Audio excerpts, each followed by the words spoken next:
जय जगन्नाथ पे तुम मो यूट्यूब चैनल लिपो क्लासेस को स्वागत। आज वीडियो देखिए कि गणतंत्र प्रति विपद। तो गणतंत्र प्रति विपद कौन से विषय आज आम जाना। तो डेर नगर चलो पे क्लास टू स्टार्ट करवा। आंबेडकर गणतंत्र प्रति तीनोटी दृष्टिकोण को विपद थिबा कहते। तो तीनोटी दृष्टिकोण से विपद अच्छी बोली कहते। तो देखिए प्रथम देख पे आंबेडकर वीर पूजा को अग्राह्य कर देते। तो आंबेडकर वीर पूजा जो हीरो वर्शिप रही है अग्राह्य कर देते। से अनुभव करते कौन नेता सेपरी गुणान्वित नुहति जे लोक मैंने अंध भाव विश्वास करेंगे। तो से कौन गोटे अनुभव करते ना से एमती अनुभव करते कौन नेता सेमती एत गुणवान नुहति जे लोक मैंने अंध भाव विश्वास करेंगे। जड़े नेता द्वारा कर संग्राम विषयवस्तु ठार बड़ नुहति। तो से कौन विश्वास करते ना जड़े नेता द्वारा कर संग्राम विषयवस्तु ठार बड़ नुहति। आंबेडकर जॉर्ज वाशिंगटन को उदाहरण दे कहते। तो से जॉर्ज वाशिंगटन को उदाहरण दे कहते जितेबाला वाशिंगटन को द्वितीय थर राष्ट्रपति होगा अनुरोध कराला से कहते मोर प्रिय देशवासी तुम मैंने भूली जाओ आम क्यों उद्देश्य आम संविधान निर्माण करिसेंती। आम वंशानुक्रमिक शासन किंबा एक छत्रवादी शासक चाहूना बोली संविधान निर्माण करते। आंबेडकर मत रखी कहते कौन पुरुष तार सम्मान मूल्य कृतज्ञ होगा उचित नुहे। कौन नारी तार पवित्रतार मूल्य दे कृतज्ञ होगा ठीक नुहे और कौन जाति तार स्वतंत्रतार मूल्य कृतज्ञ होगा उचित नुहे। तो गांधीजी कौन कहले सॉरी आंबेडकर कौन कहले ना पे कौन पुरुष तार सम्मान जब पुरुषर गोटे सम्मान अच्छे के से कृतज्ञ होगा उचित नुहे। से माने से बहुत खुशी हो दरकार नहीं। कौन नारी तार पवित्रता से खुशी होगा दरकार ना बोली आंबेडकर एटर कहते। तो देखो वर्तमान भारतर धारा हूँ वीर पूजा बा व्यक्तित्व पूजा। तो गोटे व्यक्तित्व होगा पूजा कर फिल्म एक्ट्रेस बा एक्ट्रेस इन सब को से कौन एक्टर एक्ट्रेस मान कौन क्रिकेटर मान बहुत पूजा कर। भारतीय राजनीति और दृष्टिपथ आकर्षण व्यक्तित्व पूजा संस्कृति आच्छादित। इंदिरा गांधी यार ज्वलंत उदाहरण। गांधी नेहरू परिवार 1975 मसीह जौर परिस्थिति घोषणा कर गणतंत्र को पादरे दली देवा बेले तिले मात्र लोकों कथा कि देशर भविष्य चिंता कर जितेबाला जरुरीकालीन परिस्थिति घोषणा कले से देशर कथा किसी देखले लोक मान कथा किसी देखले से निजर से कौन जरुरीकालीन परिस्थिति घोषणा करते जार परिमाण स्वरूप मौलिक अधिकार को बातिल कर दिगला। तो मौलिक अधिकार जहाँ था सब बातिल माने कर दिगला। व्यक्तित्व पूजा रूपक पिंजर गणतंत्र को बंदी करागला। तो व्यक्तित्व पूजा रूपक जो पिंजरा रही से पिंजर क्या बंदी करागला ना गणतंत्र को सेठे बंदी करागला। पिलाने आंचलिक दल और अन्य जातीय दल मध्य व्यक्तित्व पूजा देखा जाए। तो आंचलिक दल और जो अन्य जातीय दल रही है कौन व्यक्तित्व पूजा करवा गोटे व्यक्ति को पूजा कला भाया देखा जाए। वर्तमान प्रधानमंत्री समर्थक मैंने अंधभक्ति देखार निजर कौन नजर रही माने अंधभक्ति देखा नजर रही। जनसाधारण राजनीतिक दलर मत आदर्श नीति और कार्यक्रम भूली जाई अंध भाव दलर नेता को विश्वास करती। जनसाधारण आ देखते नहीं राजनीतिक दलर मत कौन रही आदर्श कौन रही नीति कौन अच्छी कार्यक्रम कौन से राजनीतिक दल ताकू किए देखते ना दलर नेता को ही विश्वास करते। आंबेडकर भाग्यवान जे से खुशामत राजनीति द्वारा भारत राजनीति दोषात्मक परिस्थिति देखा बेसी दिन बंची नथिले। तो आंबेडकर कौन कले ना भाग्यवान से जो आम खुशामत भारतर राजनीति रही है देखिए से बेसी दिन बंचिले नहीं से कौन मृत्युवरण करते। आसला 2 नंबर पॉइंट कौन देख पे आंबेडकर जनसाधारण स्वार्थ और गणतंत्र सुरक्षा अणसांविधानिक उपाय विप्लव को अग्राह्य कर निजर सामाजिक अर्थनैतिक लक्ष्य हासिल संविधान उपस्थिति अणसांविधानिक उपाय विप्लव करने विप्लव करने ग्रहण योग्य नुहे। मत आईन अमान्य आंदोलन सत्याग्रह और असहयोग आंदोलन निषिद्ध करा आवश्यक। तो से निजर सामाजिक अर्थनैतिक लक्ष्य हासिल करने संविधान उपस्थिति अणसांविधानिक उपाय संविधान उपस्थिति अणसांविधानिक उपाय विप्लव करने ग्रहण योग्य नुहे। आम विप्लव करवा नहीं अणसांविधानिक उपाय के विप्लव करवा नहीं मत आईन अमान्य आंदोलन सत्याग्रह और असहयोग आंदोलन निषिद्ध करा आवश्यक। गोटे सांविधानिक गणतंत्र सांविधानिक उपाय विप्लव करने अराजकता सृष्टि हुए। जितेबाला आम गोटे सांविधानिक गणतंत्र गोटे सांविधानिक उपाय विप्लव करवा गोटे विप्लव तैयारी करवा से गोटे आमर कौन अराजकता सृष्टि होगा किसी बुझाणा ठीक रहा। जिते शीघ्र संविधान सांविधानिक उपाय विप्लव बंद कर सेते भल हम जिते जल्दी आम बंद करा चाहे विप्लव टाक से तो आम बहुत भल हो। तो आसला 2011 मसीह आना हजारे नेतृत्व जन लोकपाल बिल गांधीवादी पद्धति सत्याग्रह बहु वितर्क ବିତର୍କିତ ଦୁର୍ନୀତି ବିରୋଧୀ ବିଲ୍କୁ ସଂସଦରେ ଗୃହୀତ କରିବାକୁ ବାଧ୍ୟ କରିଥିଲା। ଏହାର ଲକ୍ଷ୍ୟ ମହାନ ହେଲେ ମଧ୍ୟ ଯେଉଁ ଉପାୟରେ ଆନ୍ଦୋଳନ କରାଯାଇ ସରକାର ଉପରେ ଯେପରି ଚାପ ପ୍ରୟୋଗ କରାଗଲା ତାହାକୁ ନାଗରିକ ସମାଜର ସଂସଦର ସ୍ୱାଧୀନତା ଉପରେ ଅନାବଶ୍ୟକ ହସ୍ତକ୍ଷେପ କୁହାଯାଇପାରେ। ତ ଯେଉଁ ଉପରେ ତାକୁ କ'ଣ କରାଗଲା ବା ଚାପ ପ୍ରୟୋଗ କରାଗଲା ସେଇଟା ନାଗରିକ ସମାଜର ସଂସଦର ସ୍ୱାଧୀନତା ଉପରେ ସେଇଟା ଗୋଟେ ହସ୍ତକ୍ଷେପ କୁହାଯାଇପାରେ ବୋଲି ଆମେ କହିପାରିବା। ଆମ୍ବେଦକରଙ୍କ ନାଗରିକମାନଙ୍କୁ ପରାମର୍ଶ ଦେଇ ଅଣସାମ୍ବିଧାନିକ ଉପାୟରେ ବିପ୍ଳବ କରିବାକୁ ମନା କରିଛନ୍ତି।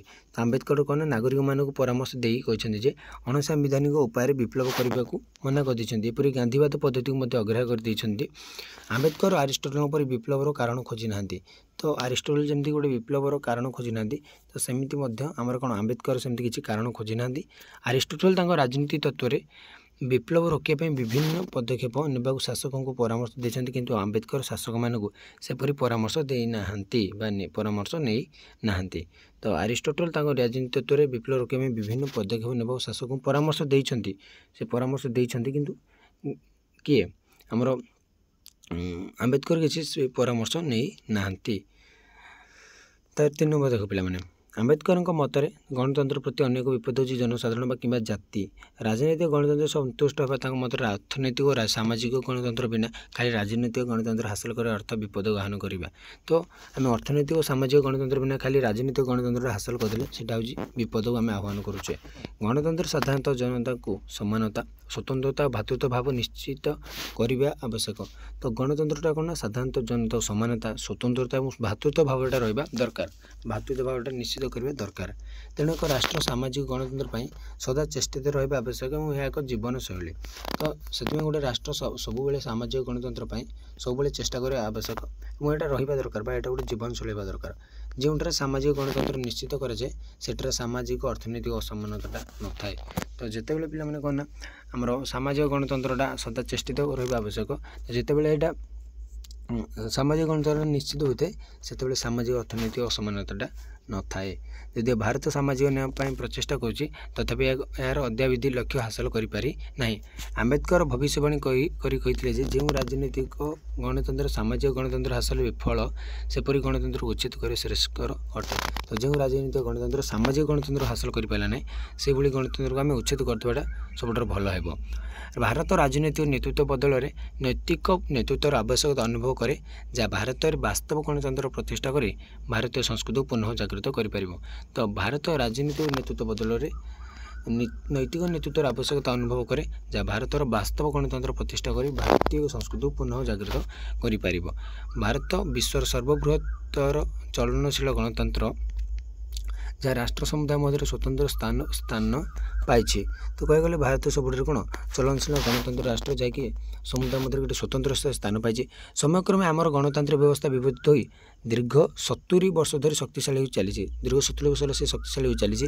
ନୂତନ ଭାବେ ସୃଷ୍ଟି ହୋଇଥିବା ରାଷ୍ଟ୍ରମାନଙ୍କ ପାଇଁ ଭାରତ ଏକ ପୂର୍ଣ୍ଣ ଗଣତନ୍ତ୍ରର ଆଦର୍ଶ ଭାବେ ଗ୍ରହଣ କରାଯାଇପାରେ। ତ ଆମେ ତାକୁ ଗୋଟେ ପୂର୍ଣ୍ଣ ଗଣତନ୍ତ୍ରର ଆଦର୍ଶ ଭାବରେ ଆମେ ଗ୍ରହଣ କରିପାରିବା।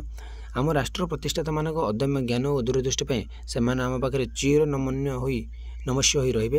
ଅନ୍ୟ ପାଖରେ ଗଣତନ୍ତ୍ର ଉଚିତ ରାସ୍ତାରେ ପରିଚାଳିତ କରିବା ପାଇଁ ଆମର ମଧ୍ୟ ସମାନ ଦାୟିତ୍ୱ ରହିଛି। ତ ଆମେ ମଧ୍ୟ କେମିତି ଠିକ୍ ରାସ୍ତାରେ ପରିଚାଳିତ କରିବା ଆମ ଗଣତନ୍ତ୍ରକୁ, ତ ସେଇଟା ମଧ୍ୟ ଆମର ମଧ୍ୟ ଦାୟିତ୍ୱ ରହିଛି। ଉଭୟ ଆମ୍ବେଦକର ଏବଂ ଗାନ୍ଧୀ ଆମ ସମ୍ବିଧାନର ଜନକ ଓ ଜାତିର ପିତା ହିସାବରେ ଅନ୍ତର୍ଭୁକ୍ତିକରଣ ଗଣତନ୍ତ୍ରରେ ବିଶ୍ୱାସ କରି ଆୟ ଓ ସମ୍ବଳର ବଣ୍ଟନରେ ଅସମାନତା ଥିବା ପର୍ଯ୍ୟନ୍ତ ସ୍ୱତନ୍ତ୍ର ସାମାଜିକ ଓ ଅର୍ଥନୈତିକ ସୁଯୋଗ ଯୋଗାଇ ଦେବା ସପକ୍ଷରେ ମତ ଦେଇଥିଲେ।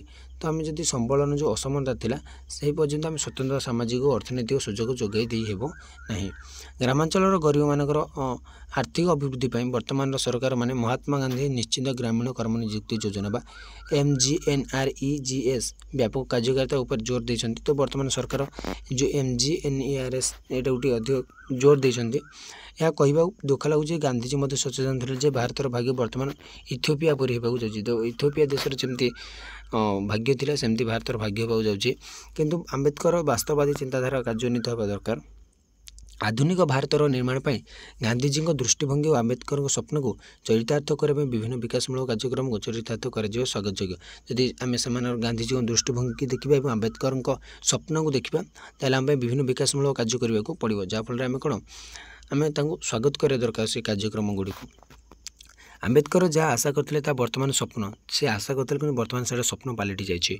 वर्तमान युवपीढ़ी अनुभव करुच्चे समस्त क्षेत्र में और समस्त वृत्ति मूल्यबोध लोप पाँच मूल्यबोधटा कौन लोप पाइबार लगी। दुर्नीति और सन्त्रासवाद कार्यकलाप व्यापक भाव वृद्धि पाँच। दुर्नीति और सन्त्रासवाद पे तुम देखो दुर्नीति और सन्त्रासवाद कौन टाइप से बढ़िबार लगी।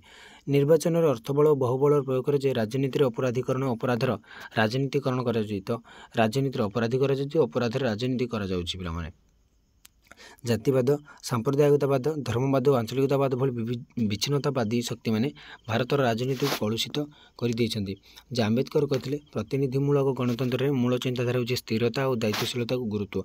तो जहाँ आंबेडकर कौन कहते पे प्रतिनिधिमूलक गणतंत्र में मूल चिंताधारा होची स्थिरता और दायित्वशीलता को गुरुत्व।